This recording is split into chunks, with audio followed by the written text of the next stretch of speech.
เดี๋ยวพี่น้องสบายดีพี่น้องมาเปลี่ยนจากเครื่องบดหมูมาเป็นบดพริกก็ได้พี่น้องเด้อบดพริกบดกระเทียมบดหอมแดงบดกุ้งแห้งพี่น้องนี่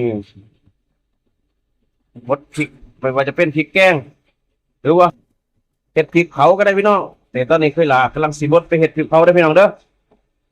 ปันได้จริงพี่น้องนี่พี่น้องเครื่องบดหมูหรือว่าเครื่องปั่นหมูบดหมูนั่นแหละพี่น้อง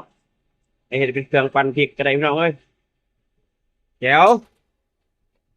จริงแท้แน่นอนง่ายพี่น้องเห็ดพริกเผาพริกแกงได้เบิดพี่น้องเอ้ยแจ๋วพี่น้องแจ๋ว